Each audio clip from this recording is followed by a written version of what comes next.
Sales of single-family homes soared 13.9% in July, which can only mean the housing market will crash in 2021, right?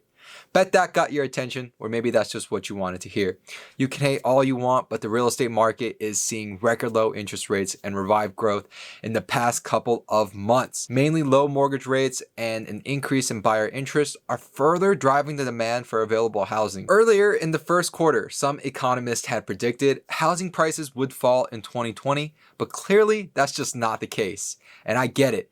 I understand your frustration and the economic uncertainty right now, because buying at the peak is the worst thing you could do as a first-time home buyer. But as a young economist and a current buyer who is looking to buy a house in the real estate market right now, let's just have a real talk about when the best time to buy a house in this current and unfortunate situation we are all going through. Welcome or welcome back. I'm Joey, and this channel is all about maximizing your money, whether that's through credit cards, investing, or maybe even real estate, to ultimately help you reach your financial goals. Going right into today's video, should you wait till 2021 or just make 2020 more crazy and end the year with a house? I hope by sharing my perspective, your decision can be that much more well informed.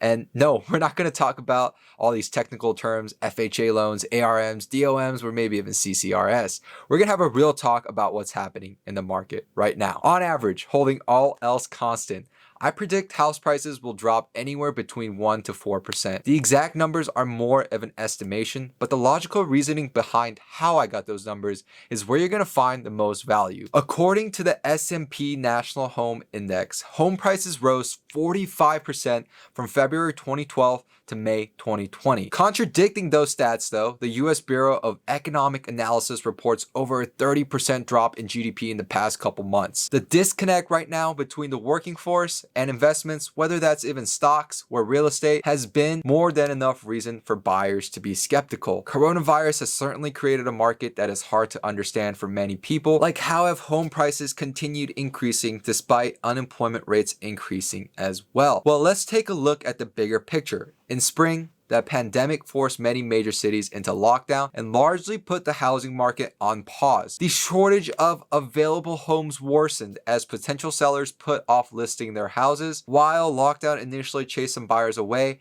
as the summer approached, a number of states and cities lifted stay-at-home orders, and many people who wanted to buy or sell in the spring jumped into the market. This release of built-up demand made this summer real estate market really unusually active. Additionally, with record low interest rates, the shortage of sellers and increase in buyers have significantly increased. Low supply plus high demand, as any economist would say, equals higher prices, regardless of the market. So that explains why house prices are soaring right now despite the pandemic. But will these prices be sustained long term? Answer that question, we have to take a look at the bigger picture, the economy. Let's imagine a world right now where coronavirus magically disappeared. Would that mean unemployment would magically disappear as well? The Fed has already injected $2.3 trillion into the economy in 2020 alone, but yet small businesses are still closing, filing for bankruptcy, and more people are going to unemployment. Even with coronavirus gone, the damage to the smaller businesses may be harder to recover or might be even permanent damage to the economy. Despite this unhealthy economy, a number of federal policies enacted since March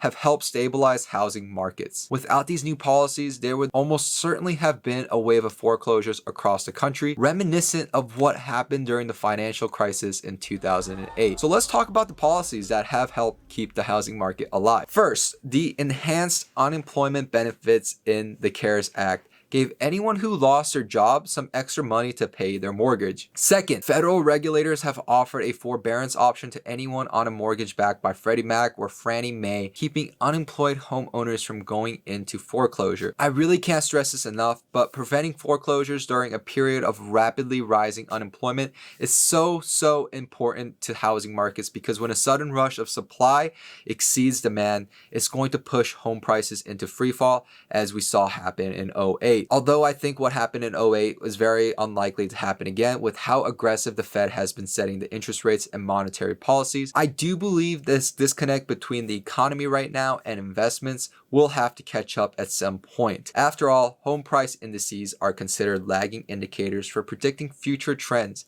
meaning by the time we see home prices decline, it's going to be too late. And with federal policies and unemployment benefits already stopping, we have seen mortgage delinquencies increase to around 8% already. So what does all of this mean for all my potential home buyers out there right now? I actually did put a lot of thought into this because I wasn't sure what the best answer was. Do you wait until 2021 or do you just never buy a house at all? After all, it always seems like there's this possibility we could get the worst crash ever that we've experienced. But ever since 2013, people have been calling out a crash in the real estate market, which might mean yes, statistically the crash is bound to happen, because if you miss 9 years, the 10th you just have to hit. Or maybe, just maybe we're all thinking about investments the wrong way, especially real estate. We all want the lowest house price, 100% guaranteed to appreciate, and a passive income gateway.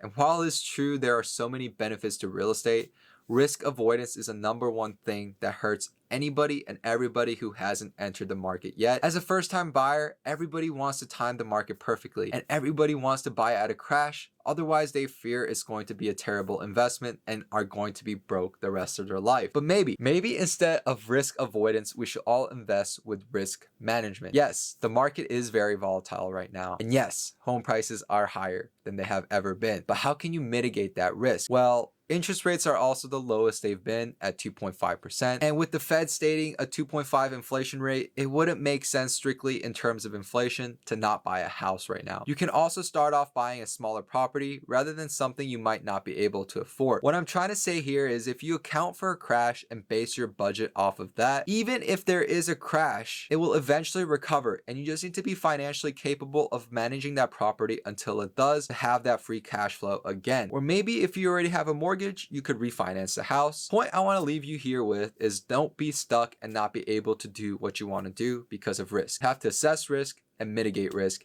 and make sure you're making the best decision for yourself at that time. With that being said, I wouldn't recommend buying your first house right now. Personally, I'm going to wait until next year, July, to see how the market has reacted to the current situation. And until that time, I'm going to be doing what I can do right now to put myself in the best situation when that opportunity does come in the near future. And for me, right now, that means saving like crazy so I have enough cash flow to secure that home loan, because they say cash is king, right? I'm also going to be using this time to study what real estate actually is. I'm especially going to focus on short sales. If the banks learn anything from the '08 crisis, it's that holding houses on inventory is not beneficial. If I were to guess, in the next couple of months, there are going to be more houses listed for short sales, and understanding the process is going to help me maximize my profits. That's all I got for today's video. I hope you enjoyed it and maybe answered some of your questions.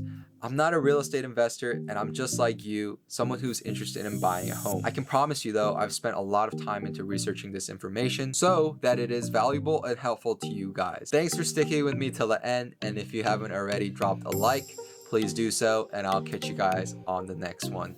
Peace.